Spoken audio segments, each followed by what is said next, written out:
All right, we're doing this again today. You go to kirkminahanshow.com. You've probably already been there if you're listening to this. Just 3 things I want to go over quick. Actually, 2 things. A lot of feedback. I think people want to know how the conference call went yesterday with me and Erika and Steve. We'll do that. Then it's actually 2 things I want to talk about. 2 individuals who are linked, so we'll do that. And then we'll get you out of here as you head out for your weekend and all that stuff. So we had a conference call with Erika at 5 o'clock yesterday. As we were saying at the end of the excuse me, because I'm stuck. At the end of this whatever this is yesterday, I was going to say podcast, but whatever this is. So it was Steve, Erika, and myself, and it was fine. It was absolutely fine.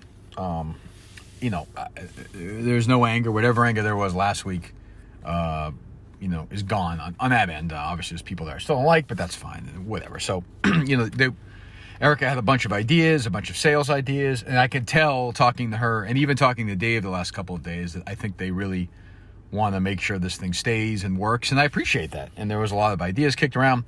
And as we said on our end, we're willing to do anything, and we'll do a lot of stuff here over the next 6 weeks. So we'll see where we're at. I think at that point, but there were a lot of good ideas and a lot of stuff done. And obviously, as I've said on this before, I make a lot of mistakes. I think Erika copped to some as well. Obviously, Steve has made many, many mistakes. So, we were done talking about the business side of it, and, potential clients and things we're willing to do and record and stuff. And it was all great, like, a bunch of sort of an open dialogue, which was good. And then Erika said, anything else? I said, well, I just think I'd be curious, and I'll be curious for your feedback from you guys. And let's just say, things are better in 6 weeks or 8 weeks. Who knows? Is the relationship between the Minifans and Barstool repairable? And we talked about that and ways to do it. And I do think that that has to happen on both ends. Us, forget you guys. You guys are fine. Me, if I'm going to stay here and continue to work here and do this, I'm going to have to, do the best job I can to do it right. If we don't go another way, if we say, just again, we're talking hypothetical, we stay here, how can we get to the point where if I tell you guys to go buy a shirt, or say there's a shirt out there to buy, that you guys aren't like, well, fuck these guys, fuck them, they fuck Kirk over with K Marco and this and that, where, we legitimately get back to that point that we were at, say, 3 months ago, or at the Super Bowl. And maybe it's just the kind of thing where things go on for a while and it gets back to normal, or maybe it doesn't, or maybe something is done. I don't know. So we talked about that. But Erika's on board. I think she knows, that there were things that were done wrong on their end, but also, like I said, obviously I've done some things wrong too. So I'd say overall it was a good, productive, whatever, I don't know, Steve or Erika could tell you, 35, 40-minute conversation with some good ideas. And hopefully it's followed up on. I hope it's, the only fear I have is it's not really anybody's fault, is that, there's so much going on. They're so busy. They got 50,000 other things that 6 weeks from now we have the same call again. And then that becomes sort of a point where you say, well, all right, well, at least we know where we stand, So that was fine. And then I wound up talking to Dave, because I had pitched to DC the idea that maybe, he should reach out to Dave to do the Minifan podcast, which I thought would be great. For Dave. Erika did it. I think that would go along with the Minifans if Dave went on and was self-deprecating, and Dave was okay to her. I mean, I wouldn't be surprised if it happened. So we shall see. I don't know. His first reaction was like, isn't that guy a fucking asshole? I think he was talking about MHP, but I don't know. Or maybe Dave is, vigilant anti-child pornography or something, way more than, I'd even thought. Maybe he's just really angry at DEC himself, and obviously his tawdry and sordid and disgusting history, but I don't know that.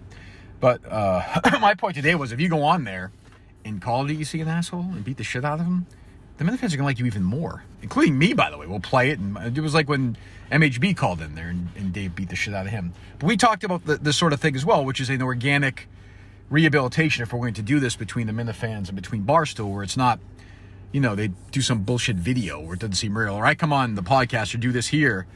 If I came on here today, right, and said, oh, you know what? Like, Barstool's great. It's great. I have no issues with them at all. They're fantastic. Like, you're fucking full of shit. So, I mean, as we work through this and try and repair it. I can't stress enough, because I've seen people say this. This is not Intercom. It just isn't. I've said it on the podcast.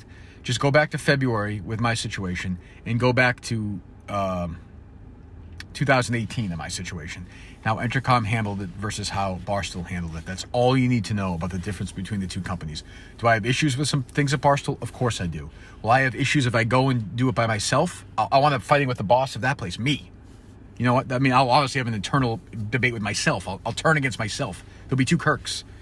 So I'll always be fighting that, and because I always care about the show only, whereas Barstool cares about bigger stuff, which intellectually I understand, but as an individual, I don't understand. So there's always going to be that battle. And then there are real legitimate things, and we know what happened, that we get fucked over with, which then leads credence to it. And as Dave has said, when I'm right, I probably take too many victory laps. That may be true. Anyway, so it was good. It was fine. I was happy with it. I had no idea what the call was about. For all I knew, she was going to get together at 5 o'clock and say, hey, let's figure an exit strategy, or hey, this or that. But it wasn't that. They seem eager to try and get to some point where we're happy and they're happy, because, and as she said to us at the beginning, our year-to-date sales this year versus last year, and not year-to-date, I don't mean June versus June, I mean 6 months in versus 6 months, we're up big. I think we're up 140, 150%. And that's not counting the live shows. So, I mean, I think they see it as, well, this growth, and I understand what Dave was saying about red or black or whatever, which who knows, but I think they're looking at it as, what could 2 years down the line or 3 years down the line be if this growth continues, which I get. So it was good. It was a good conversation. And, I know Erika's happy to have dialogue with you guys. If you want to reach out and talk to her or respond, she'll respond, I'm sure. Dave, I don't know. So that's one, and that's good. That was a good thing. Secondly, so Menners has been doing the YouTube stuff, I suppose, I guess, with a bunch of different Minifans every night. Great, fantastic. That's good.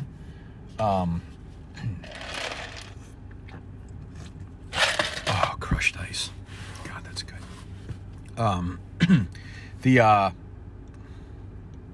So last night I'm watching one of them for like 15, 20 minutes. And it was Ned Snark.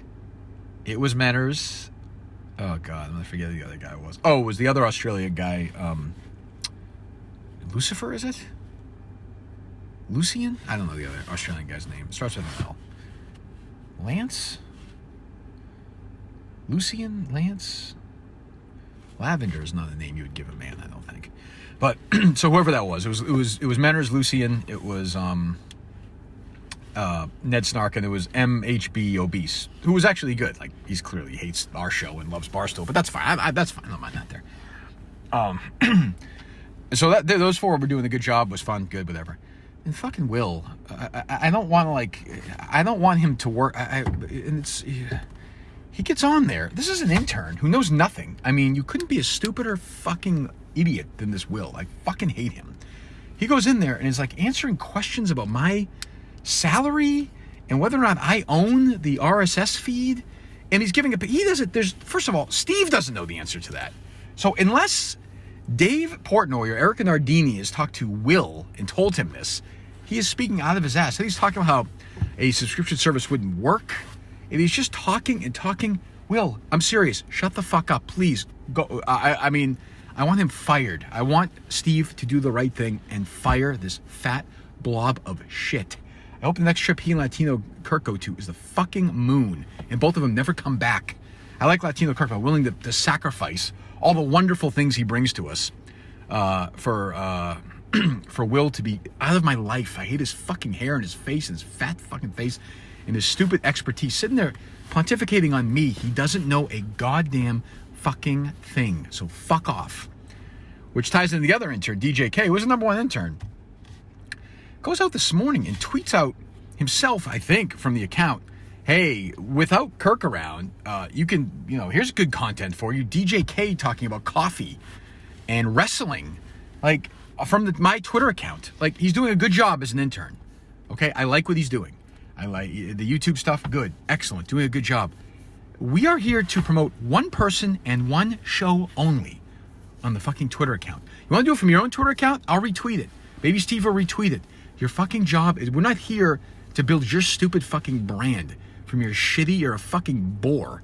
You're good on YouTube. You know how to do headlines on YouTube, and then send them out. I don't want it. Do not ever again promote your shit brand on my fucking Twitter account, you dummy. Jesus fucking Christ.